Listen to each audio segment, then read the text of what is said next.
ভিনিসিয়াসের চোখে বিশ্বকাপে favourite Argentina সহ 4 দল, নেই ব্রাজিল। দেখুন, কার্লো আনচেলত্তি ডাগ আউটে দায়িত্ব নেওয়ার পর হেক্সা স্বপ্নের পুনর্জাগরণ ঘটেছে ব্রাজিলে। অভিজ্ঞ এই কোচ আবারও সেলেসাওদের হারানো গৌরব ফিরিয়ে আনবেন আশায় বুক বেঁধেছে বিশ্বকাপের সবচেয়ে সফল দলটির সমর্থকরা।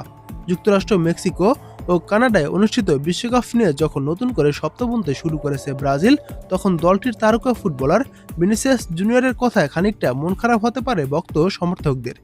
বিশ্বকাপ জয়ের দৌড়ে 4টি দলকে বেছে নিলেন রিয়াল মাদ্রিদের এই ফুটবলার, যেখানে নেই নিজের দলই। স্প্যানিশ ইউটিউবার ইবানি লানোসকে দেওয়া একটি সাক্ষাৎকারে ব্রাজিলের বিশ্বকাপ কার্লো আনচেলত্তির কোচিং নিয়ে কথা বলেন ভিনিসিয়াস।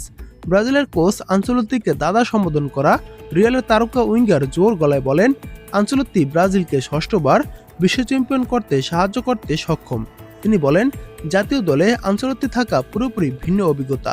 আমার জন্য এটা সবচেয়ে ভালো ঘটনা যা ঘটেছে। তিনি আমার দাদার মতোই।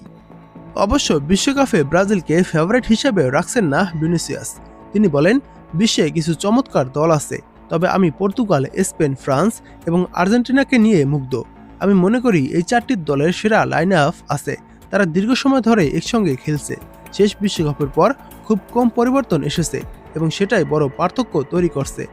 রিয়ালে থাকতে ভিনিকে নিজ হাতে গড়েছেন কার্লো আনচেলত্তি। এই গুরু শিষ্য সম্পর্ক যে দুর্দান্ত, সেটা না বললেই নয়। প্রায় নাকি সাম্বা তারকাকে ফোন দিয়ে বিশ্বকাপ জয়ের আত্মবিশ্বাস যোগান 66 বছর বয়সী এই কোচ। ভিনিসিয়াস বলেন, তিনি আমাদের সঙ্গে খুবই ভালো আচরণ করেন। খেলোয়াড়দের সঙ্গে তার সম্পর্ক চমৎকার। তিনি দারুণ কাজ করেছেন। আশা করি তিনি এই বিশ্বকাপ জিততে পারবেন। ভিনিসিয়াস বলেন, প্রতিবার যখন তিনি আমাকে ফোন করেন, বলেন, তুমি তো জানো আমরা বিশ্বকাপ জিতব, তাই না? আনচেলত্তিকে নিয়ে ভিনি আরও বলেন, তিনি ইতিমধ্যেই পর্তুগিজ খুব ভালোভাবে শিখেছেন, খুব দ্রুত আয়ত্ত করেছেন। পুরো কোচিং স্টাফ পর্তুগিজে কথা বলেন। প্রথম দিনই তার পরিচিতির সময় তিনি পর্তুগিজে কথা বলেছেন। তিনি আমাদের খেলার ধারা বদলে দিয়েছেন। তার আগমনের পর থেকে আমরা অনেক ভালো খেলেছি, খুশি ও শান্ত।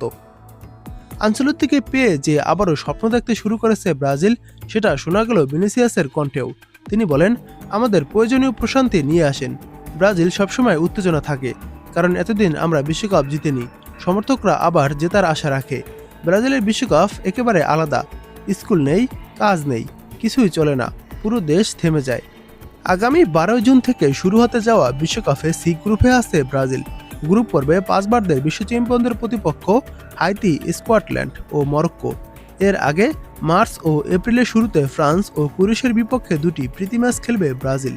তো আপনারা কি মনে করেন, ভিনিসিয়াস জুনিয়র যে এই সেরা 4 দলে ব্রাজিলকে রাখেনি, সেটা আপনারা কিভাবে দেখছেন?